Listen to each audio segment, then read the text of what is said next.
Hello aspirants, a very good day to all of you. This is Vilasini from Veranda IAS.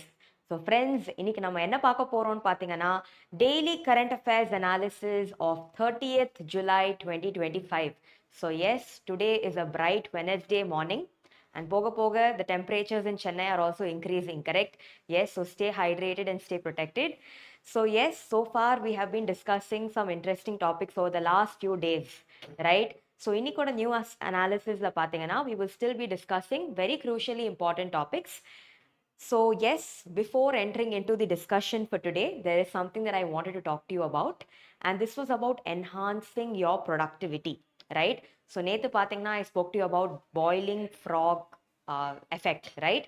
So அதே மாதிரி பார்த்தீங்கன்னா today I will be talking to you about something very interesting called as the Pomodoro technique. I think some of you must have known about this, but in case those of you who don't have an idea, let me tell you. So yes, preparation பொறுத்த வரைக்கும் பார்த்தீங்கன்னா many a times you might have noticed. For example, நீங்கள் ஒரு book open பண்ணியிருப்பீங்க, okay, நீங்கள் படிக்க ஆரம்பிச்சிருப்பீங்க, அதே சாப்டரில் you might be sitting for 1 hour. So for example, one page you might have been spending more than 1 hour in the same page. So what does this mean? This means that your mind is wavering. And second, this also means that நீங்க கொஞ்சம் distracted-ஆ இருக்கீங்க. So yes, இந்த கான்டெக்ட்ல என்ன தேவை? A clear cut focus, and நீங்க படிக்கும்போது your focus and your preparation should be intact, right? So இது வந்து ரொம்ப ரொம்ப தேவை. So இந்த கான்டெக்ட்ல வந்து பாத்தீங்கன்னா there is a very interesting technique, and this technique is called as Pomodoro technique. The idea of the Pomodoro technique is that இந்த technique மூலியமா உங்களோட ப்ரொடக்டிவிட்டி நீங்க இம்ப்ரூவ் பண்ணலாம். Okay, so now let me tell you this. For example, first ஒரு timer வச்சுக்கோங்க. Okay, so இந்த டைமரில் you set the time for exactly 25 minutes. Fine. And in the 25 minutes, tell yourself, be accountable that yes, in the 25 minutes குள்ள நான் ரொம்ப எஃபெக்டிவா படிச்சு முடிக்க போறேன். My entire focus and concentration will be on what I read and not on anything else. Yes, so this time I request you to put your phone on flight mode or switch it off, right? Keep your devices away. And yes, for 25 minutes, do your focused readings. Okay, so now 25 minutes முடிச்சதுக்கு அப்புறம் take a 5 to 10 minute break. This is as per your discretion.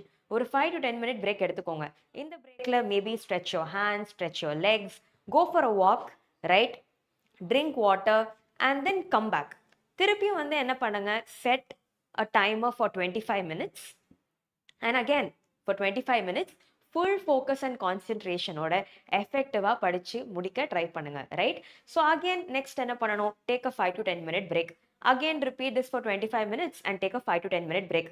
So basically என்னன்னு பார்த்தீங்கன்னா this entire approach is just to ensure that your productivity can be intact. Okay, so here நீங்க உங்களோட entire preparation if you are dividing it into short capsules, right? Short timed capsules with frequent breaks, what will happen, you will feel much more productive, right? And let me tell you one thing guys, ஒரே இடத்துல உட்காந்து யாருனாலும் 10 மணி நேரத்துக்கு படிக்கலாம், but it comes down to efficiency, right? So say for example, there could be an aspirant, right, who is overall sitting in a place for 10 hours, but in the 10 hoursல வந்து பாத்தீங்கன்னா that aspirant is only productive for 5 hours. This is case A. But பாத்தீங்கன்னா there could also be another aspirant called B. Okay, so in the aspirant வந்து பாத்தீங்கன்னா maybe he is reading for only 6 hours, but in the 6 hoursல this aspirant is productive for 5 hours, right? So here if you see ரெண்டு பேருமே 5 hoursக்கு தான் படிக்கிறாங்க, but the first person is taking 10 hours and the second say 6 hours. So the second person obviously is much more efficient. Yes, so this Pomodoro technique வந்து பாத்தீங்கன்னா it will be very useful, especially for college students and working professionals, because you guys have a time crunch, right? Daytime you're working and only in the evenings or maybe late night or early morning you are using this opportunity to study. So in the context வந்து for you people to manage time, it is much more important. And also yes, for people who are full time preparing, you guys should also not think that okay நம்ம கிட்ட time அதிகமா இருக்கு, so time அதிகமா இருந்தா நம்ம எப்படினாலும் படிக்கலாம், இந்த மைண்ட் செட் உங்ககிட்ட இருக்கக்கூடாது. பட் ராதர் நீங்க வந்து என்ன பண்ணணும், எஃபிஷியன்ட்லி ஒரு ஸ்ட்ராட்டஜி வச்சுக்கிட்டு ஒரு டேக்கு இருக்கிற டெய்லி டார்கெட்ஸை எக்ஸிக்யூட் பண்ண ட்ரை பண்ணுங்க. ஸோ இந்த மாதிரியான ஒரு ப்ரொடக்டிவிட்டி டெக்னிக்கை உங்களோட ப்ரிப்பரேஷன்ல நீங்க இன்கார்பரேட் பண்ணீங்கன்னா you can see better results, right? At the end of the day the idea is உங்க entire preparation journey should feel smoother, should feel simple, should feel easy. ஸோ யோசிச்சு பாருங்க, நீங்க ஒரு டேக்கு வந்து ஒரு டார்கெட் போட்டு வைக்கிறீங்க, right? Like a checklist. Today morning நான் இதை முடிப்பேன், இந்த afternoon maybe I read GS, இந்த evening I will analyse current affairs. You have a to do list. But now for example இந்த லிஸ்ட்ல நீங்க ஒரே ஒரு டாபிக் மட்டும் தான் டிக் பண்றீங்க, ரைட்? அண்ட் மற்ற 3-5 டாபிக்கை நீங்க டச் கூட பண்ணலனா, what will happen at the end of the day before you go to bed, right? A sense of guilt will be there. And what will happen is when this guilt overpowers multiple questions of self-doubt, am I going on the right track? Am I doing the right thing? UPSC நான் உண்மையிலே வர்த்தா? இந்த மாதிரி questions வர ஆரம்பிக்கும். So yes, to overcome all of that and to make your studies much more efficient, there are multiple productivity techniques, right? So in the productivity techniques ignore பண்ணாதீங்க, because incorporating them is only going to make your life easier and simple. So my sincere advice to all of you would be, try incorporating such productivity techniques. Pomodoro technique is one efficient way in which you can divide your preparation into time capsules, and in the capsules வந்து effectively utilize பண்ண try பண்ணுங்க with decent amount of breaks. Okay, so yes, நிறைய பேர் work life balance சொல்றாங்க, but in the context even study life balance is required, right? Only then you will not burn out, and only then you will be able to run the marathon race of UPSC in the long run. So yes, please utilize such techniques. Okay, so with this நம்ம என்ன பண்ண போறோம்னு பாத்தீங்கன்னா, we are straight away going to get into the discussion for today. So the important topics from today's the Hindu International Edition வந்து பாத்தீங்கன்னா, topic number 1, Tamil Nadu and Kerala petitions will kick off presidential reference hearing. So page number 1ல பாத்தீங்கன்னா, there is a topic talking about presidential reference. So ரொம்ப நாளாவே பாத்தீங்கன்னா ஏகப்பட்ட articles presidential reference பத்தி வந்துட்டே தான் இருக்கு ஹிந்து பேப்பர்ல. So இந்த கான்டெக்ட்ல வந்து this topic features as an important topic in your GS paper 2 polity. Okay, so இந்த டாபிக் பத்தி பேசும்போது we will try understanding some significant articles. For example, article 143, right? What is article 143 mandate? ஏன் இந்த topic நியூஸ்ல இருக்கு? presidential reference pastல use பண்ணிருக்கோமா? what is its features? இது எல்லாமே புரிஞ்சுக்க ட்ரை பண்ணுவோம். Next, look at the second topic, world's smallest known snake, right? Smallest known snake makes a comeback in Barbados, right? So in the context வந்து பாத்தீங்கன்னா, they're talking about a snake called as Barbados thread snake. So இந்த Barbados thread snake வந்து பாத்தீங்கன்னா ரொம்ப வருஷமாவே இதை நிறைய பேர் சைட்டே பண்ணல. So many people thought maybe the snake became extinct, but very recently it has been rediscovered. So yes, species in news, flora and fauna in news வந்து பாத்தீங்கன்னா, it features as an important topic in your GS paper 3 environment and ecology, and prelims பொறுத்த வரைக்கும் கூட species based news are on the rise, right? Yes, so if you see very recently unga 2025 prelims maybe there might have been a decrease, but consistently in the exam species based questions வந்து நிறைய எக்ஸாம்ல வந்துட்டு தான் இருக்கு.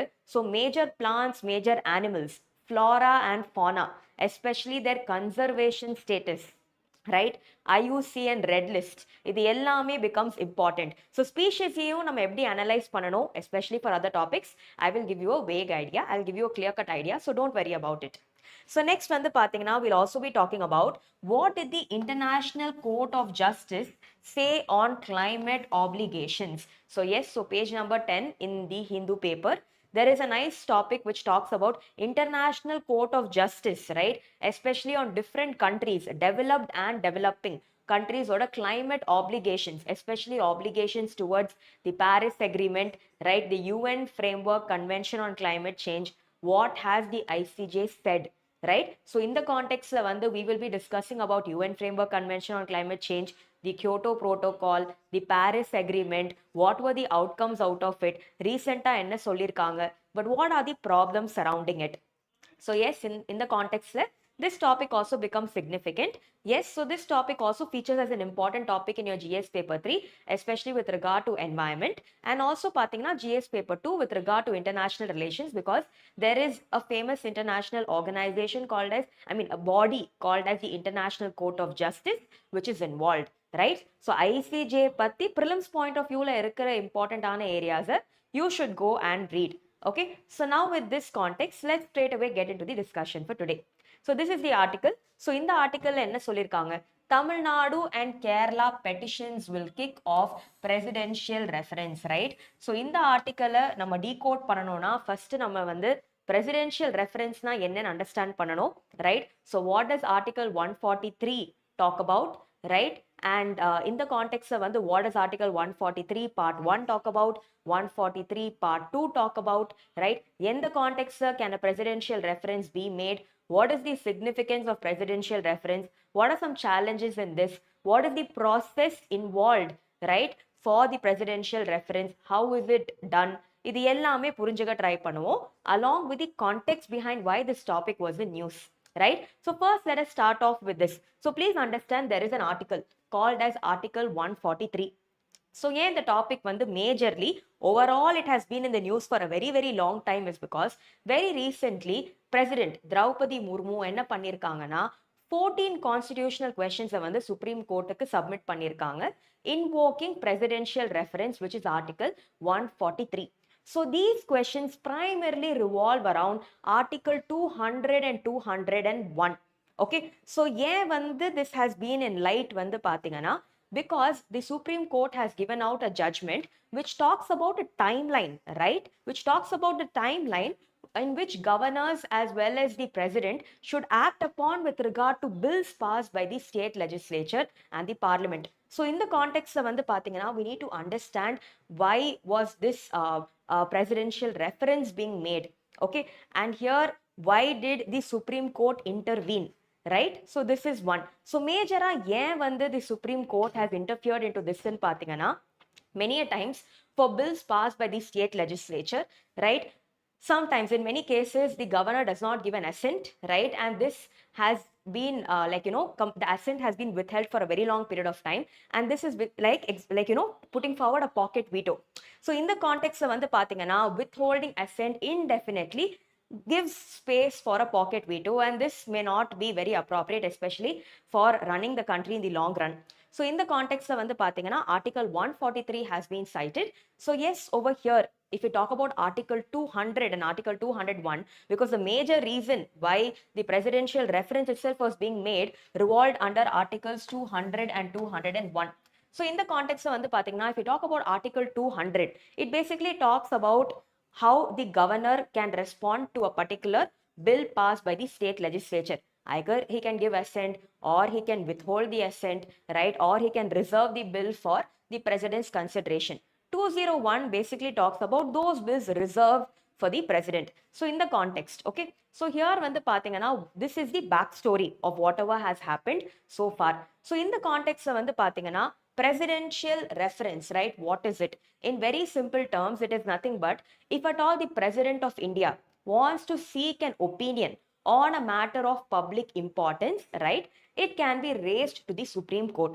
So in the context வந்து பாத்தீங்கன்னா it comes under the scope of the advisory jurisdiction, right?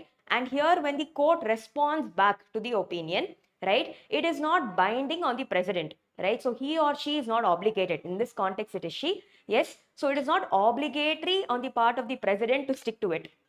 So இதுதான் வந்து if the basic understanding of presidential reference. So usually matters of public importance or important on a law or a fact, something which needs to be checked, the president can basically ask advice from the Supreme Court on this particular matter, right? So it comes under the scope of the advisory jurisdiction of the Supreme Court. So here வந்து பாத்தீங்கன்னா it is not binding. So these are some key terms and key concepts you need to understand with this particular area of presidential reference. Now let us discuss specific articles.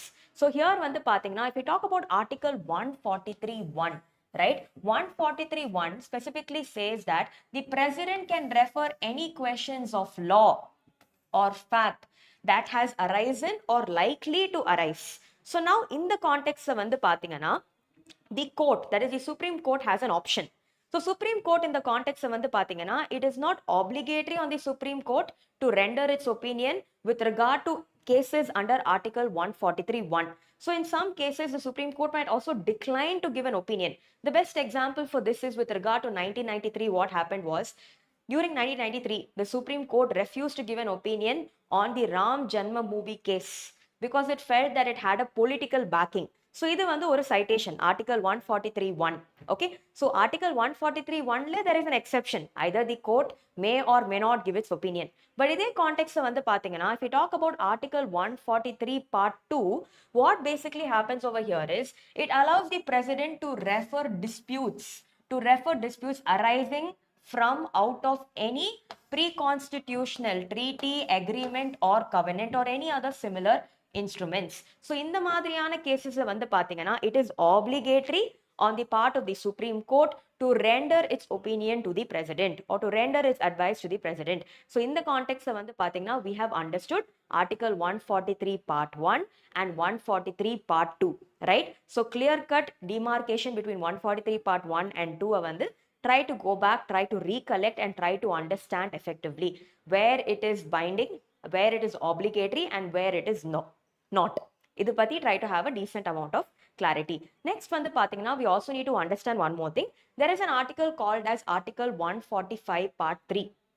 So with regard to Article 145 Part 3, you need to understand that in this context, right, when a reference is being made, right, at least, right, 5 judges should be there in such a bench to hear such a case, right? So in the context வந்து பாத்தீங்கன்னா, if you talk about the actual procedure with regard to how this is usually done, you need to understand, okay, with regard to the actual procedure in which this is usually done, you need to understand a few things. Okay, so here one thing you need to understand is usually the process goes like this. So now the Union Cabinet, right, will identify an area where it wants to seek a question on. So the Union Cabinet will tell the president that yes, you can make a reference to the Supreme Court. So now in this case, the Supreme Court will basically ask certain questions that it wants. I mean, the president will ask certain questions that she wants to the Supreme Court. Now in the context of வந்து பாத்தீங்கன்னா, the Supreme Court, right? So the government will prepare the questions and the president will give it to the Supreme Court. So now here the Chief Justice of India, அவங்க என்ன பண்ணுவாங்கன்னு பாத்தீங்கன்னா, a bench will be constituted. At least minimum 5 judges should be there. So 5 judges should be there in this particular bench, and what they will do is they will look into this particular issue. Many deliberations will be there on the questions which have been asked, and other stakeholders can also be a part of the arguments. For example, the Attorney General of India can be a part of it. And next வந்து பாத்தீங்கன்னா, once the judges have come up with their own opinions, they will be taken and they will be sent to the president formally. So this is the process in which the presidential reference operates. Okay, so in the context we need to understand, in the past, has the presidential reference been used? So yes, there have been many instances where presidential reference has been effectively used. One was with regard to the Delhi Laws Act case. So இது பாத்தீங்கன்னா, this was the first instance way back in 1951 where the president's reference has been used. So in the context வந்து பாத்தீங்கன்னா, it talks about the scope of delegated legislation. So all of you know what delegated legislation is. So sometimes the legislative வந்து பாத்தீங்கன்னா, it can ask take the help of the executive to make legislations. It can delegate its responsibility. The parliament can delegate its responsibility to the executive to make up legislation. So in the context of வந்து, yes, there has been one such reference. Also, if you talk about the Kerala education bill, இங்கேயும் பாத்தீங்கன்னா, towards the end they said there has to be a harmonious relationship between fundamental rights and DPSP. One major landmark judgment was that with regard to the Berubari case. So Berubari case 1960 வந்து பாத்தீங்கன்னா, with regard to ceding Indian territory to that of Pakistan, right? So here a presidential reference was being sought. So what it was being sought was either a simple agreement மூலியமா can we cede a territory, or was a constitutional amendment required. So in the case வந்து பாத்தீங்கன்னா, the Supreme Court said that yes, a constitutional amendment under Article 368 would be required, for the simple reason being that this will uphold the territorial integrity of India, right? So in the மாதிரியான previous references with regard to the presidential reference do exist in our country. So guys, so far just a quick recap. நம்ம என்ன பண்ணிருக்கோம் பாத்தீங்கன்னா, we have just tried understanding, right? Yeah, so we have just tried understanding what is the president's reference, right? What is Article 143(1). We have also elaborately discussed about Article 143(2). We have also tried understanding Article 145(3). We have also tried understanding what are the past instances, right, where this particular president's reference has been invoked. And next, moving forward, we'll also try to understand what is the significance of the presidential reference. Talking about the significance of presidential reference, please try to understand. Number one, it will help us to clarify what is the constitutional role of the president. Okay, so constitutional role of the president to understand pandradhukku, it is very, very useful. Next, in this context, you also need to understand that yes, balance of power maintain pandradhukku between the executive, legislature, and judiciary, sometimes to ensure that judicial overreach is also not taking place, right? So in that context also it is quite useful. And yes, for example, if there is a question of law of fact for which a clarification and a citation is required, it talks about how the executive could be dependent on the judiciary to get an answer for it, right? And somewhere it is also helping to promote cooperative federalism. So in the context of the yes, these are some major significance of presidential reference. Now here, if we talk about some major limitations, major limitation, as we all know, Article 143, right? It's not legally binding. So yes, whatever the court is providing is only of its advisory jurisdiction. So here there is no binding nature involved. That is one. Second, yes, political misuse, especially when the ruling parties enna pannalam, sometimes they may ask questions which is beyond the scope of Article 43 itself, beyond the scope of the advisory jurisdiction itself, right? So in the case of sometimes we can also compromise judicial neutrality. So that is also one negative limitation with regard to this particular thing of president's reference.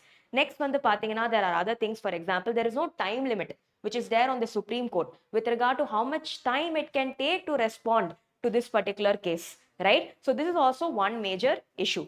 So next, moving forward, few more things we need to understand.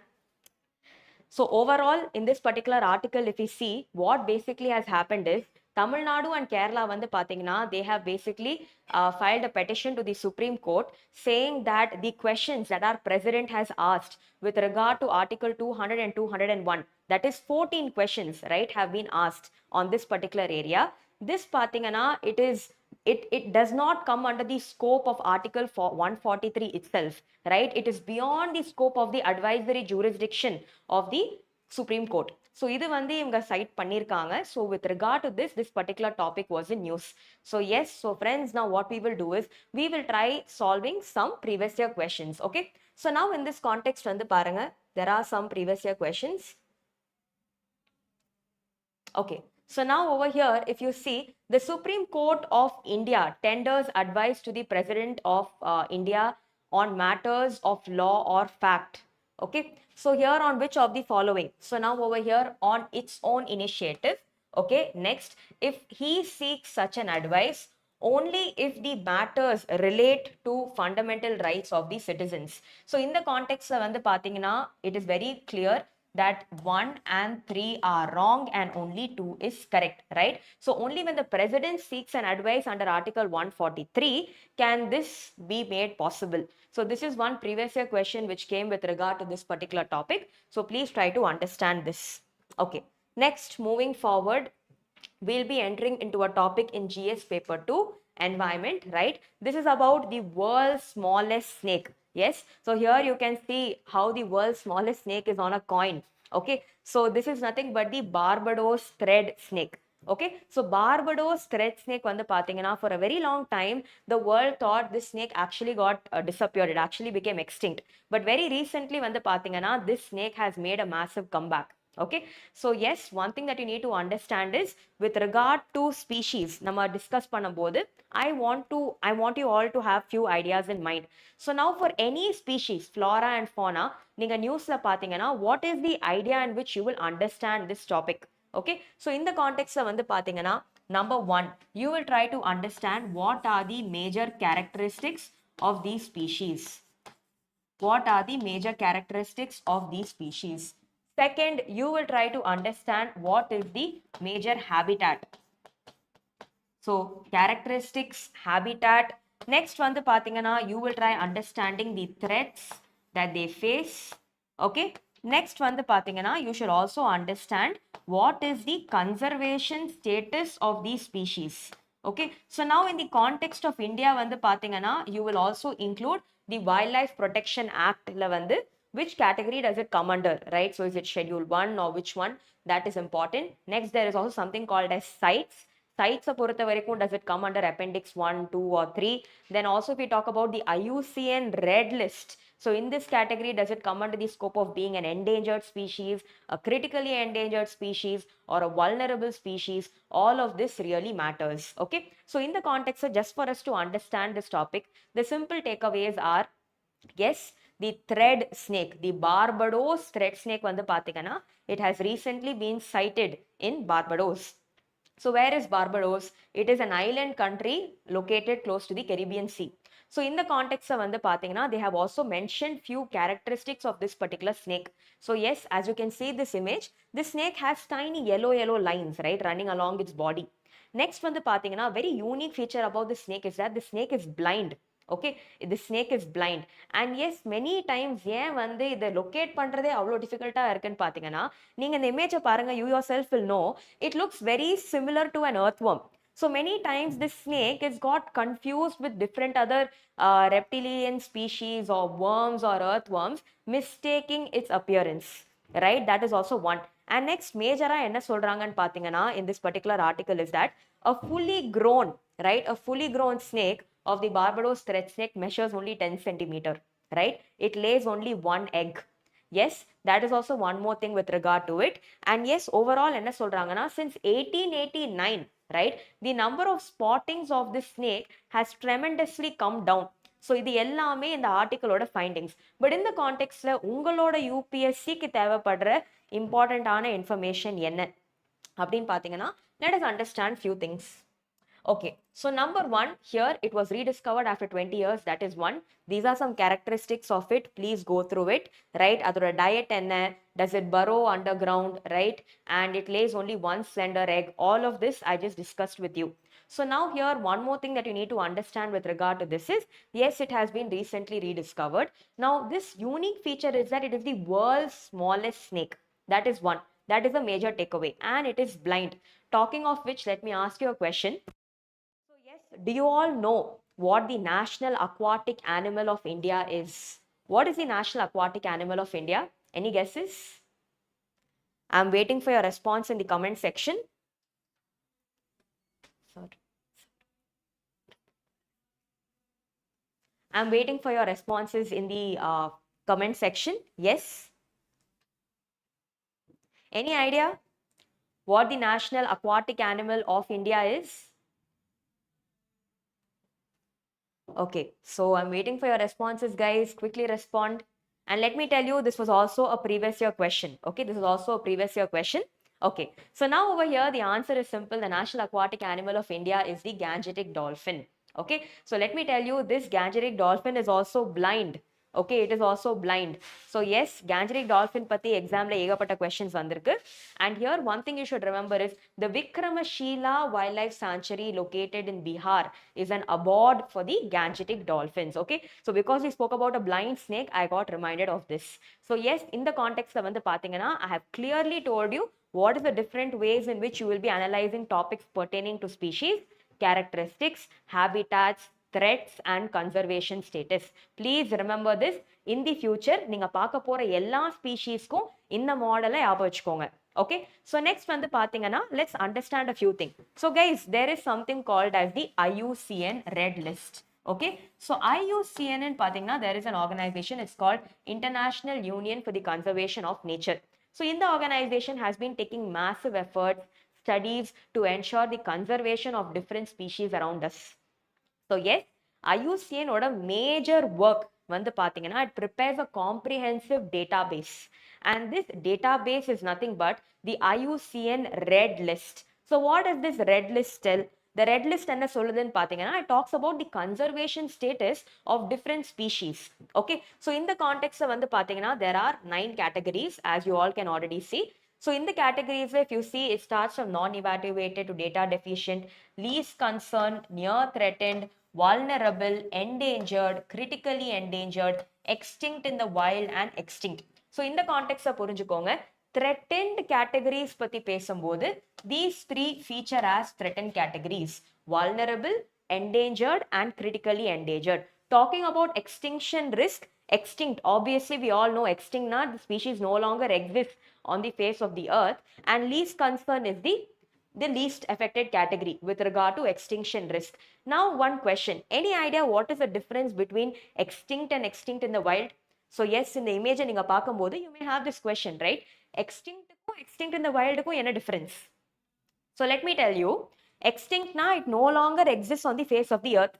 Extinct in the wild நம்ம சொன்னா it basically means that இந்த species வந்து forestல இல்ல but maybe zoosலயோ or in captivity it has been placed. Okay, so in the context try to understand these few things. Fine. So here with regard to this நீங்க படிக்கிற எல்லா ஸ்பீஷீஸ்க்குமே பார்த்தீங்கன்னா there will be a conservation status majorly. அது என்ன conservation status இருக்கோ அதை பத்தி படிக்க ட்ரை பண்ணுங்க. In the context பார்த்தீங்கன்னா because Barbados threat snake was in news and it is the world's smallest snake, இந்த snake ஓட IUCN red list வந்து features under the category of critically endangered, right? So which means it is highly threatened and இதை conserve பண்றதுக்கு இன்னும் ஏகப்பட்ட efforts நம்ம எடுக்கணும். That is the takeaway from this. And in the context like, yes, let me also ask you a question. Any idea what do the pink pages in the IUCN red list stand for? And also what do the green pages in the IUCN red list stand for? Any idea what the pink pages and green pages stand for? I'm waiting for your comments, guys. Please respond. Any idea what the pink and the green pages stand for?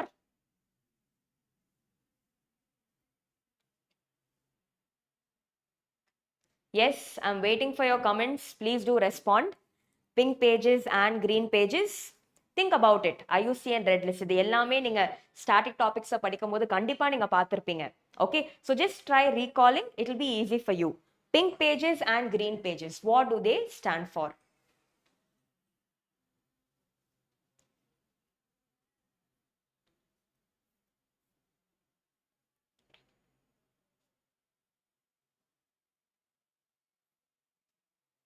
Yes, many of you are still thinking. Good, keep thinking. Pink pages and green pages, what do they stand for? Okay. Yes, so Menaka has basically asked, ma'am, will this initiative continue daily? Yes, so you will have access to all the current affairs topics which go on in the newspapers. Significantly, it will be going forward. Yes, so no worries with regard to that. Okay, so yes, for those who are watching, what are pink pages, what are green pages? So let me tell you, pink pages வந்து பாத்தீங்கன்னா it comes down to critically endangered species ஓட list. Green pages வந்து பாத்தீங்கன்னா those species which are once threatened but now are no longer threatened, அந்த species தனியா we will keep it under a category called as the green pages. Okay, so overall this is the takeaway. So இந்த டாபிக்ல பாத்தீங்கன்னா Barbados snake பத்தி தான் news இருந்துச்சு. But நீங்க UPSC point of வியூல படிக்கும்போது பார்படோஸ் த்ரெட் ஸ்னேக் பத்தி படிச்சா மட்டும் பத்தாது, பட் ஒரு 360 டிகிரி கவரேஜ் நம்மளுக்கு தேவை. ஸோ இந்த கான்டெக்ட்ல வந்து knowing about IUCN red list, knowing about associated topics like pink pages and green pages, all this வந்து பாத்தீங்கன்னா எக்ஸாமினேஷன் பாயிண்ட் ஆஃப் வியூல உங்களுக்கு ரொம்ப எஃபெக்டிவா இருக்கும். Okay, so yes, so snakes பத்தி நம்ம பார்த்ததுனால let us solve a previous year question. Here I want you all to think a little bit and answer. So look at this question. 2019 கேட்டிருக்காங்க. Consider the following statements. சரியா? Number 1. Some species of turtles are herbivores. Number 2. Some species of fish are herbivores. Number 3. Some species of marine mammals are herbivores and some species of snake are viviparous. So guys, let me tell you, environment and ecology பொறுத்த வரைக்கும் you have to update your environmental glossary. When I say environmental glossary, a key idea of certain words, meanings and terminologies are very, very important. For example, if I have to tell you this, oviparous ன்னு ஒரு word இருக்கு. ஓகேயா? Oviparous ஓட meaning basically என்னன்னு பாத்தீங்கன்னா egg laying. On the other hand, there is a word called as viviparous. Viviparous na என்ன? Directly gives birth. Okay, oviparous, viviparous. So I hope this is clear. So in the context, statement number 4 பாருங்க. I intentionally gave you this question because yes, if we talk about snakes, right? Majority of us know that snakes வந்து they lay eggs. Correct? Snakes வந்து usually lay eggs. But in the context வந்து பாத்தீங்கன்னா, is there any snake in the world, right, which does not lay an egg but directly gives birth to its young one? ஏதாவது example இருக்கா? Any idea? Any guesses? Waiting for your responses, guys. Any guesses? Okay, so let me tell you, boaன்னு ஒரு snake இருக்கு சரியா? So boa வந்து பாத்தீங்கன்னா it is an example of a viviparous snake. So let me tell you this, UPSC பொறுத்த வரைக்கும் when questions like this come basically with some in the context of questions vanduchina, just try to understand one thing, right? In this entire world, even if there is one species of a snake which can be viviparous, in the statement correct dana?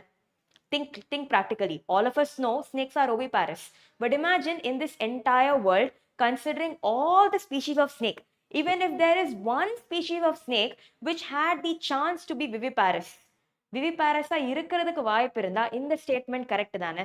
Yes. So with this simple logic, also I told you boa is an example of a viviparous snake. So நம்மள பொறுத்த வரைக்கும் snakes are oviparous.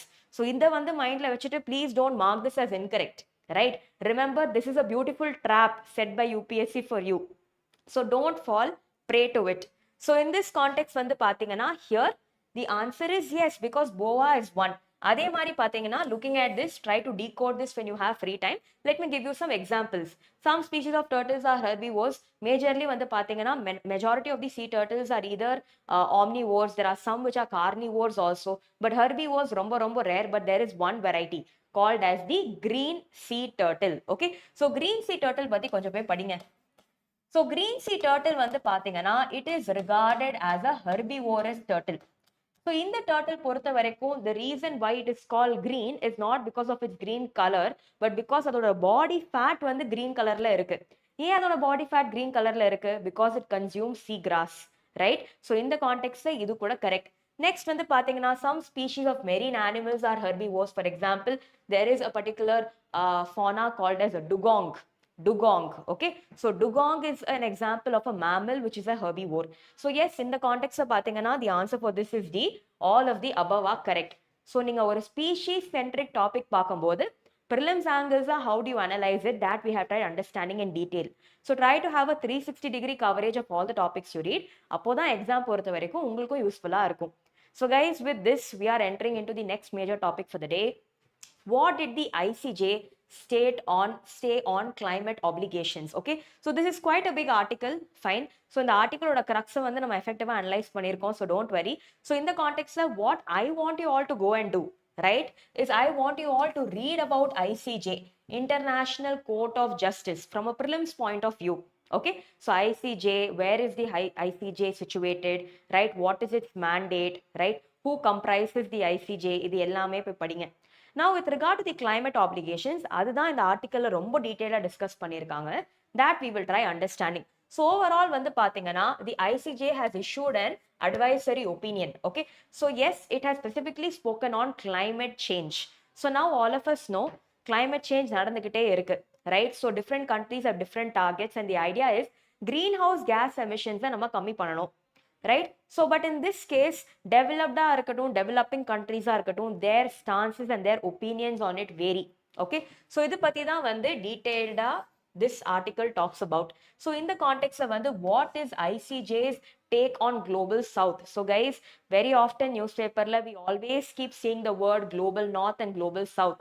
Please understand, global north refers to developed countries.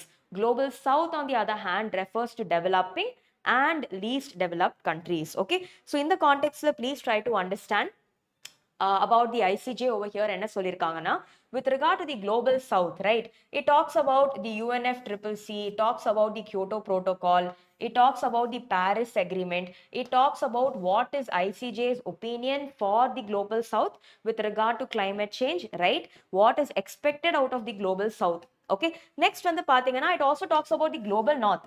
So developed countries, what are their obligations? What should they fulfill? In the context that they have also spoken about a term called as common but differentiated responsibilities, right? இது எல்லாமே உங்களோட core static environmental topics, climate change topics, conventions under climate change பாத்தீங்கன்னா இது எல்லாமே feature ஆகுது. So all this is okay.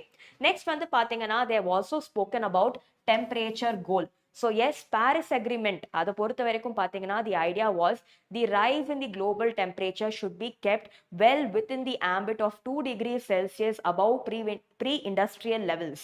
Okay, so this was the major outcome of the Paris Agreement, right? So நீங்க படிச்சிட்டு இருந்தீங்கன்னா all these are the static areas, so you will have an idea. Yes. Next வந்து பாத்தீங்கன்னா they have also spoke about what are the overall obligations, right? What are some limitations, and in the article what has been cited and what should be the way forward. இதையுமே ரொம்ப effective-ஆ discuss பண்ணிருக்காங்க. Okay, so with this let us start understanding this topic, but before that சில background information நம்ம புரிஞ்சுக்க try பண்ணணும். So yes guys, all of you know, in the year 1992, fine, a major summit took place in the world. இந்த சம்மிட்டுக்கு பேர் வந்து பாத்தீங்கன்னா it is also called as the Rio Earth Summit. ஏன் வந்து Rio Earth Summit? ஏன்னா it took place in a place called as Rio de Janeiro. So அதனால it is called as Rio Earth Summit. So இந்த சம்மிட்ல என்னாச்சுன்னு பாத்தீங்கன்னா many nations came together and the idea was they were discussing what are the pressing issues of the 21st century. So in the context of 21st century la irukra majorana issues vandu pathina, many of them cited that okay, across the world vandu pathina climate change is increasing. Okay, so climate change vandu is the major issue which is taking place. Next, many people also said that yes, biodiversity laws nadakudhu, many flora, fauna, many species are getting massively affected, so biodiversity laws is also taking place.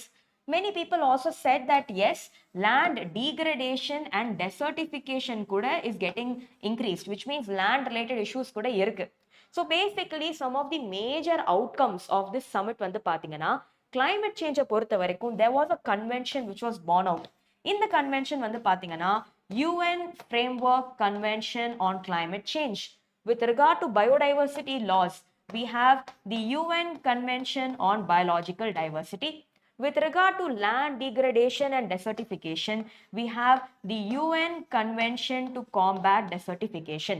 So 1992 Rio Earth Summit la vanda major outcomes were this. There were also few more. So ninga static topics padikumbodhu I'm sure you'll be able to recall all of this. Now, specifically climate change பத்தி பேசும்போது there were multiple milestones with regard to the UN Framework Convention on Climate Change. So as you all know, நம்ம climate change பத்தி தான் பேசுறோம்.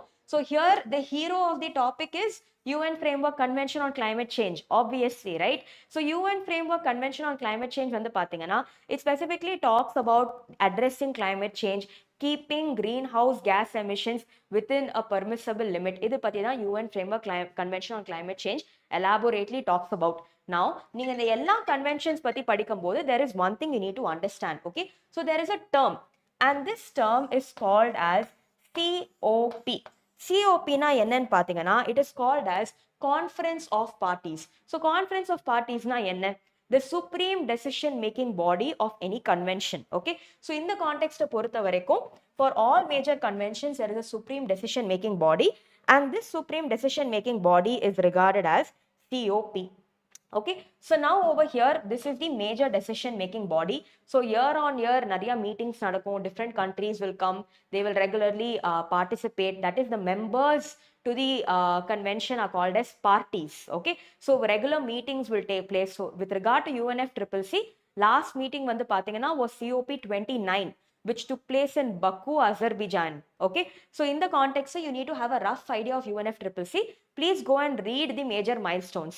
So yes, some major milestones of UNFCCC that I will discuss with you is, just a minute guys, let us erase all of this. Okay, yes, so with regard to some major milestones vandu pathina, if you talk about 1997, right, there was a major protocol which was the Kyoto Protocol which came into existence. In the article liyum pathina Kyoto Protocol பத்தி பேசியிருக்காங்க. So Kyoto la என்ன நடந்துச்சு? When countries met, right, they decided that சில binding targets இருக்கணும், but the binding targets யாருக்கு apply ஆகும்? It will apply to the developed countries and not the developing countries. Okay, and here also the idea of common but differentiated responsibilities was put forward. So guys, in the context of CBDR, common but differentiated responsibilities, இந்த வேர்டோட meaning என்ன? Common, என்ன common?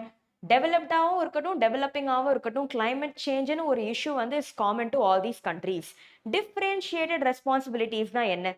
Differentiated responsibility basically means that the targets for developed and developing countries will be different. what is binding for the developed and the developing country is going to be different. Okay, so this is nothing but common but differentiated responsibilities. Fine. Then next வந்து பாத்தீங்கன்னா many other milestones took place and later in the year 2015, right, COP21 நடந்துச்சு. COP21 வந்து பாத்தீங்கன்னா it took place in Paris. Okay, and this happened in the year 2015, and here the Paris agreement was being put forward, and this is a major landmark agreement. So idu patti poi konjam effectively padinga, right, because many things are born out of the Paris agreement.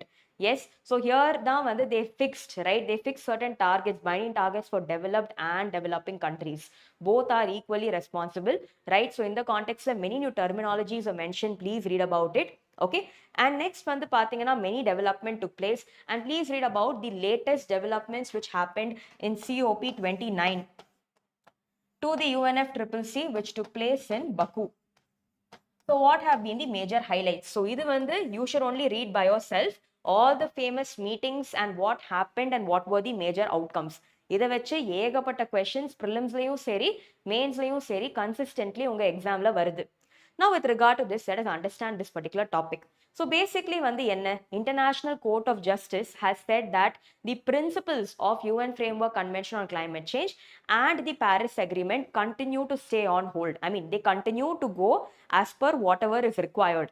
Fine. So it continues. Next, in a context, they have also emphasized that yes, there is a need to put forward the idea of common but differentiated responsibilities. So in the context that developed countries, global north, act more, be more vigilant, help more, help the developing countries, help in technology transfer, right? Ensure that you are curbing down your pollutions, right? Ensure that you are helping them develop themselves as well, right? Climate change issue இன்னும் effectively நீங்க address பண்ணுங்க. So in the context of the idea of common but differentiated responsibilities was also made more stringent. Okay, next வந்து பாத்தீங்கன்னா with regard to global south, the International Court of Justice is supporting them more. Okay, when I say global south, developing and least developed countries are basically coming. So in the context வந்து பாத்தீங்கன்னா it has said that yes, developed nations வந்து பாத்தீங்கன்னா it is their responsibility to help the global south, right? In what all ways you can help, finance-ல help பண்ணுங்க, capacity building-ல help பண்ணுங்க, technology transfer-ல help பண்ணுங்க, all this can be done. Okay, and here there is a target, right? Paris Agreement பொறுத்த வரைக்கும். So on the target with regard to keeping the temperature under check, take efforts to make sure that is being met. Okay, and overall வந்து என்ன பாத்தீங்கன்னா what are the major takeaways? The major takeaways is that yes, emission cuts is required. Different countries are required to actively take part to ensure that significant emission cuts are there.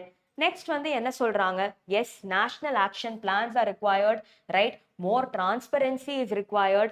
Delays இருக்க right, climate change could also become a humanitarian disaster, right? Already around the world, climate refugees have increased. You and me have heard about refugees of war, but in today's world, climate refugees increase ஆயிட்டு இருக்காங்க. Okay, so yes, water scarcity, food scarcity, right, migration, diseases, எல்லாமே can happen if at all climate change is not addressed effectively, right? But one of the main concerns in the article என்ன point பண்ணுதுன்னு பாத்தீங்கன்னா, climate change நால affect ஆகிற people or climate harms நால affect ஆகிற peopleக்கு கொடுக்க வேண்டிய compensation பத்தி இந்த article, I mean ICJ has not commented. Okay, so it is not commented extensively, so that is also something that this particular article states. So guys, with this I want you all to go and read about the International Court of Justice, right? UN Framework Convention on Climate Change, the various COPs, Conference of Parties meetings which have taken place. So yes, let us solve a previous year question. 2016 la பாத்தீங்கன்னா intended nationally determined contributions. So yes, 2015 la வந்து COP21 had taken place in Paris. இதுல இருந்து தான் Paris agreement வந்துச்சு. So இதோட basis தான் இந்த question கேட்டிருக்காங்க. ஸோ இந்த மாதிரி கொஸ்டின்ஸ் பாருங்களேன், இட்ஸ் வெரி ஈஸி பிகாஸ் உங்களுக்கு ஒரு வேக் ஐடியா இருக்கு. இன்டெண்டட் நேஷனல் டிட்டர்மைன்ட் கான்ட்ரிபியூஷன்ஸ், இங்கேயோ கிளைமேட் சேஞ்ச் பத்தி இங்கேயோ பார்த்துருக்கோம், அந்த ஐடியா இருந்தா கூட you good have figured out the answers because look at the options. Number 1 talks about pledges made by European countries to rehabilitate refugees from the war affected Middle East. Has nothing to do with climate change. Plan of action outlined by countries of the world to combat climate change. This is the only thing which makes sense over here. Okay, the correct answer is B, but let us analyze the other options as well. Capital contributed by member countries in the establishment of Asian Infrastructure Investment Bank. Okay, idu kuda vandu pathina it is completely unrelated to the topic of discussion. Next, plan of action outlined by countries of the world regarding sustainable development goals. This is also beyond the scope of intended nationally determined contribution. So in the context vandu it is blatantly clear that the answer is option B, action outlined by countries of the world to combat climate change. Yes, so இந்த மாதிரி questions தான் வந்தா லட்டு மாதிரி mark எடுக்கலாம், right? So make the best advantage when you get questions like this, okay, because these are very direct and easy questions. Fine. Okay, so next, moving forward, we have overall discussed the major GS topics for the day. Okay, so also in this context, certain updates. So நேத்து வந்து பாத்தீங்கன்னா 29 July 2025, we have spoken about special intensive revision. Okay, so இது பத்தின சில updates இன்னைக்கோட Hindu newspaperல இருக்கு, right? So another state is also planning on going for SIR. Any guesses? Any guesses? So yes, stay curious, open the paper and find out. Okay, next வந்து பாத்தீங்கன்னா with regard to the international news section, yes, multiple articles about Israel-Palestine conflict are already there. Background நம்ம already பார்த்துட்டோம். If you want to know further about Israel-Palestine conflict, please refer to the video dated 28 July 2025. Topic number 1 holistically analyzes Israel-Palestine's relation and what are the milestones which have occurred so far. Okay, so guys, with this major topics of today நம்ம discuss பண்ணிட்டோம். Yes, so now what we will do is we will straight away get into the editorial analysis for today.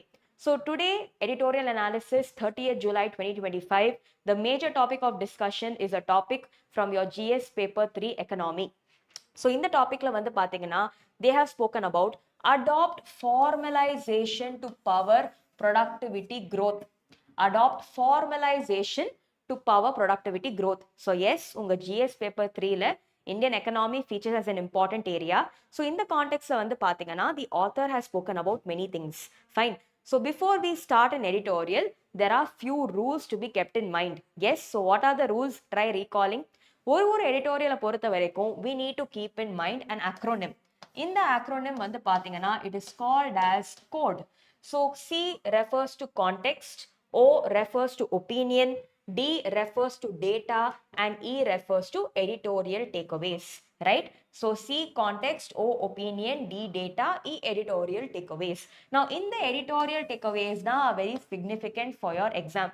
Editorial takeaways can be further divided into I, C, E, and S. Now I over here refers to issues.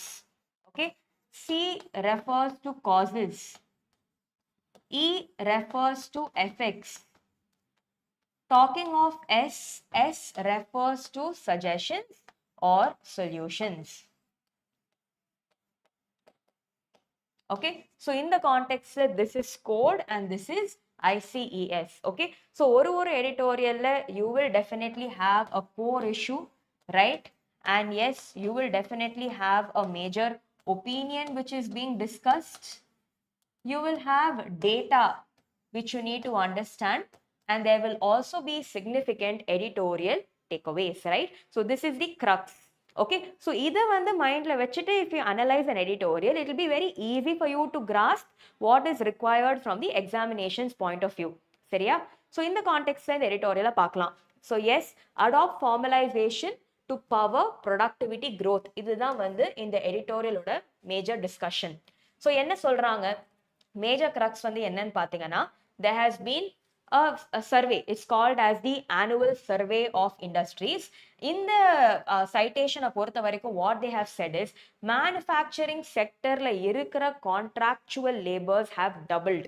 Okay, manufacturing sector la இருக்கிற contractual labors have doubled, and this has been observed. So என்ன சொல்றாங்கன்னா 20% இருந்தாங்க between 1999 to 2000, and 20% ல இருந்து பாத்தீங்கன்னா it has gone up to 40%, right, in the year 2022 to 23. Okay, so இதுதான் வந்து growth. So இந்த context என்ன சொல்றாங்க, contract laborers. So இவங்க யாரு, right? And contract laborers manufacturing sector la increase ஆயிட்டே இருந்தா what will be the implications? So overall in the article la வந்து in the editorial la, the author has basically said contract workers face பண்ற major problems என்ன, do they have certain safeguards, right? What are they missing out? இது எல்லாமே பேசியிருக்காங்க. Next, ஒரு ஆர்கனைசேஷன்ல contract labourers அதிகமா இருந்தா how can it affect the overall productivity, how can it affect growth?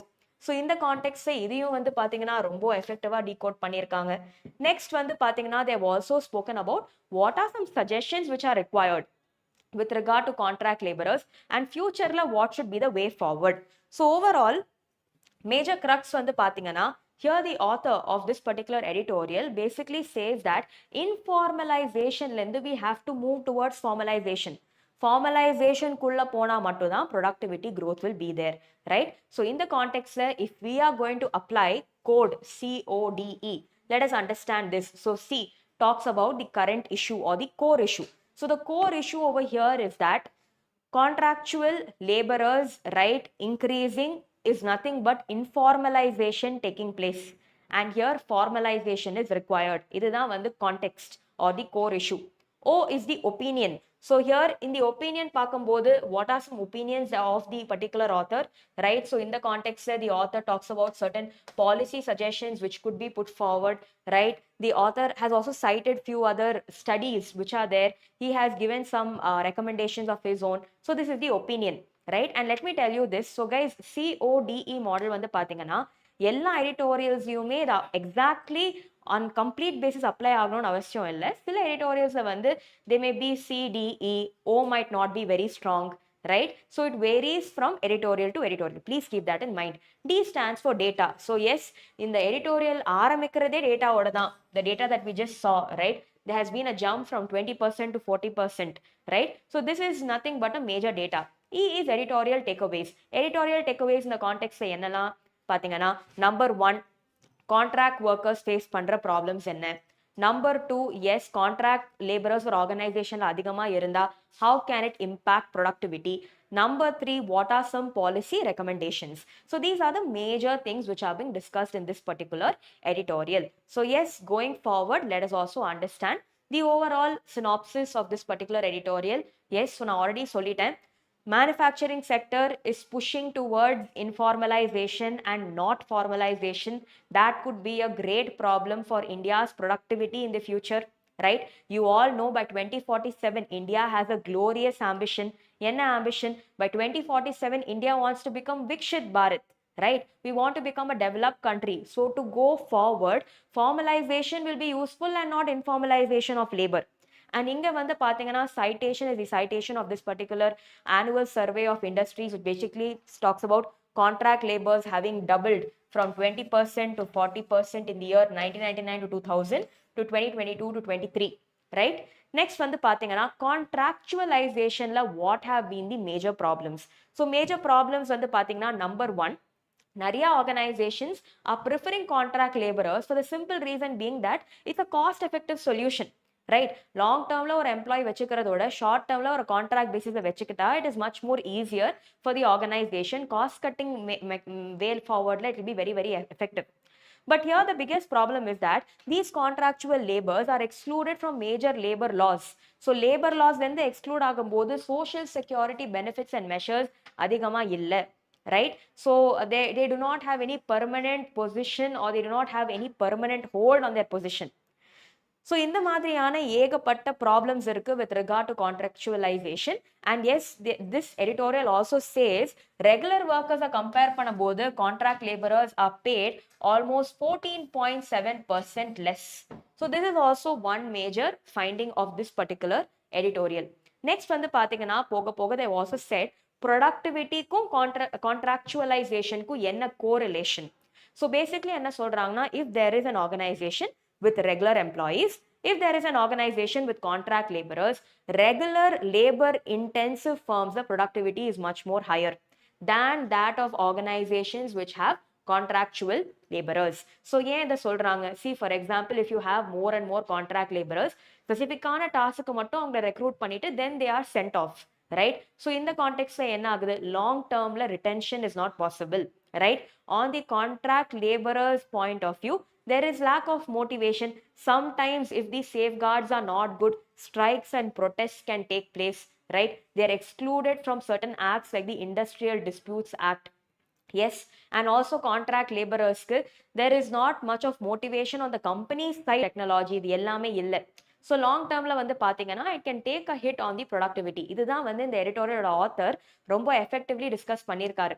Next வந்து பார்த்தீங்கன்னா the major takeaway right from this particular editorial is that yes, as a way forward, policy measures are required, right? இருக்கிற contract laborers give them skill development, give them training.